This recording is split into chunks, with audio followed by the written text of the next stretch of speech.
Welcome to this Zentangle Quickie. My name is Heather Hartwick Gladden. I'm a Certified Zentangle Teacher, and today we're going to take a look at the Tangle Munchin.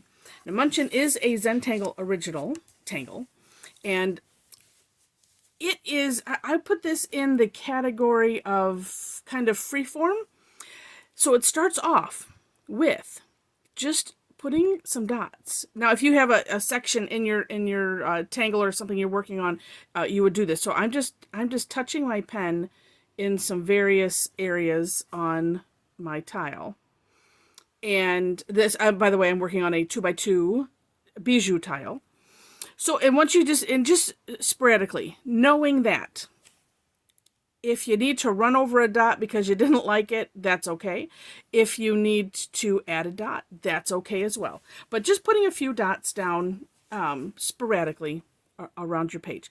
Now, pick two to get things started. So I'm going to pick this dot, and we're going to draw a straight line between those two dots.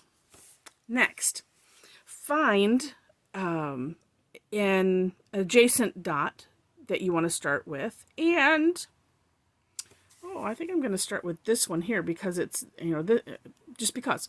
And then this is all straight lines.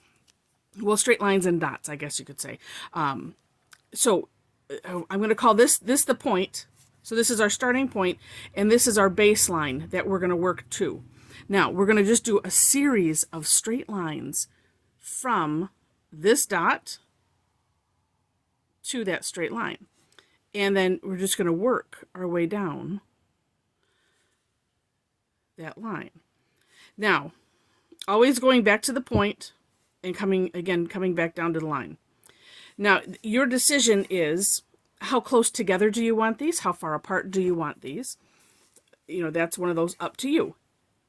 Now, when you finish that, find, that now you have three new baselines to start with. So you pick one and then an adjacent dot. So I'm going to pick this dot, and then this is going to be my new baseline. And then same thing, from the dot, starting at one end of that baseline, working to the end of that baseline, just making straight lines, focusing in on just on that point and the baseline. And that is all that we are focusing on. And like so. Then rinse and repeat. I'm going to pick this line. This is going to be my new baseline. And let's see. And same thing. Just working down. And being careful, especially with this one, and especially for me, to stop my pen when I get to that line, so you don't go over. Because sometimes I get going too fast, and it's always a remembrance. Slow down. And there we go. And then, as it starts to form itself, you might decide that, so I'm looking at this, and I'm like, well, where do I want that one to go? I don't know. I've had this question before. Can you, any side is a new baseline. So I could come, well, actually, why don't I just do that? I'm going to go to this line here. And it is kind of fun because it's kind of like a game, and I'm not going to worry about matching those up. And as you notice, I'm turning my tile just ever so slightly, so that way my pen is staying here, so because I'm comfortable doing that straight line like that, and and then I'm just turning the tile ever so slightly. So now it's like, oh well, that's cute, but it is kind of small. So I think I'm going to do something different. I'm going to add a dot here, and I'm going to come to this line, and so this will be a kind of odd triangle. Oops, I'm going to start from this end. And so then you just get to have fun with it. I do have an example at the end, so of some things that you can do. So while we can do just this and leave it at that, Actually, I think I'm going to put one right here. You can also make it bigger. Make sure that your lines are farther apart and do stuff inside of them. Or just, I've seen some neat, coloring every other one. Things like that. So you can have a lot of fun decorating this. Or you can just leave it as it is. So let me just share for shading options. So there's always a couple ways you can shade, right? So one way is on these baselines. So I'm going to start with that. And I'm just going to put a little graphite because the other way, and see if I can fit both in. So then like this one, I am just going to put it right on, kind of going on both of those lines. And then some here. And as long as you're, on this side, so, here's your baseline and you're on the other side, where your lines have gone into it, then that will make for a neat effect. All right. I think I got them all. And we'll start with this one. And so I'm, because I have done this small, I am making little circles, but little circles because I want to make sure that there is enough room for that original tile color, and I'm using a white tile, by the way, to shine through, especially if I do the other side as well, which is the other way to shade. But this way I can show this way. It kind of self-shades if as you do like this, and as the lines are close together, it kind of self-shades. So you can see what that looks like then. And then, feel free to go darker. That will add, I'm going to do that actually. I generally just start light. Sometimes I'm, just cautious. And that's okay.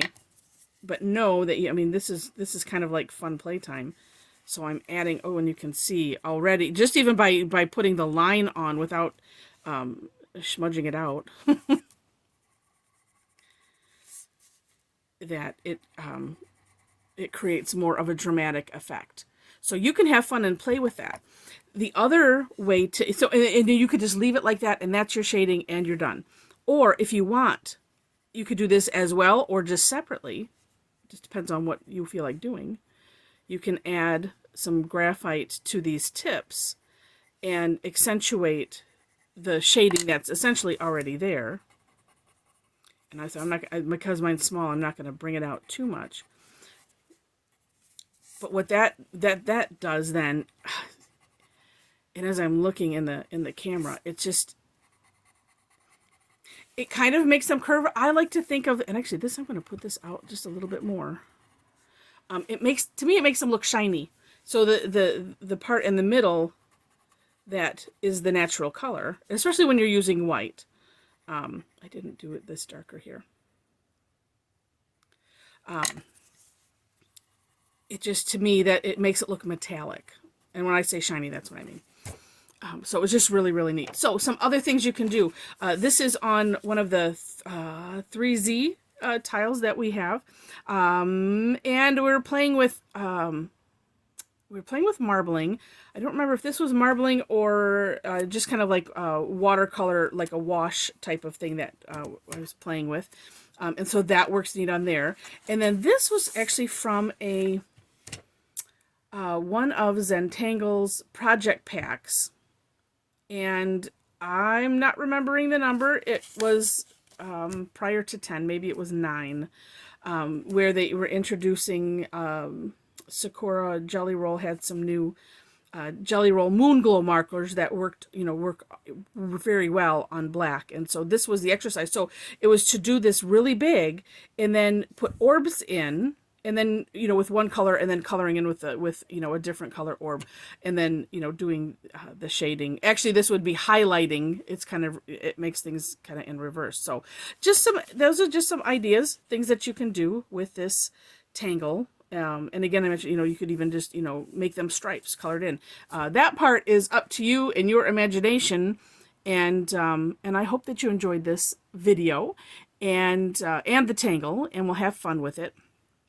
And in the the description box, man, I will have a link to the step outs, and and I will look for the video also, and that way I'll put a link to that in the description also, just so that way you have that available. I'm sure that there are some other ones that Zentangle put out utilizing this really fun tangle. So with that, I wish you very happy tangling.